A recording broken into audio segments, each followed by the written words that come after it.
ભારતનું unified payments interface UPI હવે ફક્ત દેશ પૂરતું મર્યાદિત નથી.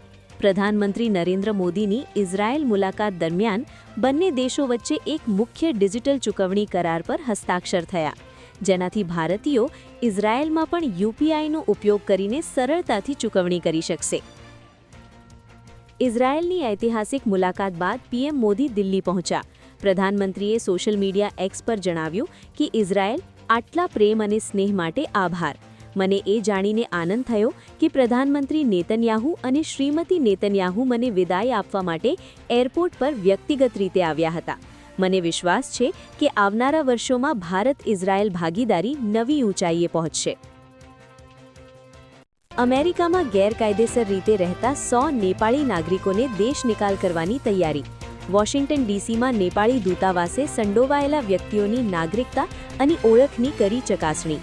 દૂતાવાસે જણાવ્યું કે યુએસ ઇમિગ્રેશન અધિકારીઓએ તેમને તાત્કાલિક કાઠમંડુ મોકલવાની યોજના બનાવી હતી, પરંતુ ટેકનિકલ કારણોસર પ્રક્રિયામાં થોડા દિવસોનો વિલંબ થઈ રહ્યો છે. યાદીમાં મોટાભાગના વ્યક્તિઓ એવા યુવાનો છે જેઓ મેક્સિકો થઈને ગેરકાયદેસર રીતે અમેરિકામાં પ્રવેશ્યા હતા.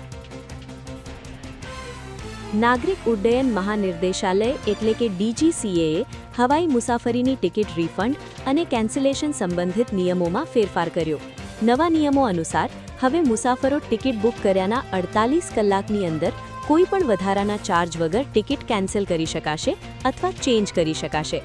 આ નિર્ણય મુસાફરોની વધતી ફરિયાદો અને ફ્લાઇટ્સમાં થયેલી મુશ્કેલીઓ પછી લેવામાં આવ્યો છે.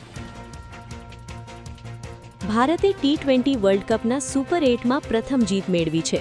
ટીમ ઇન્ડિયાએ ઝિમ્બાબ્વેને 72 રનથી હરાવ્યો.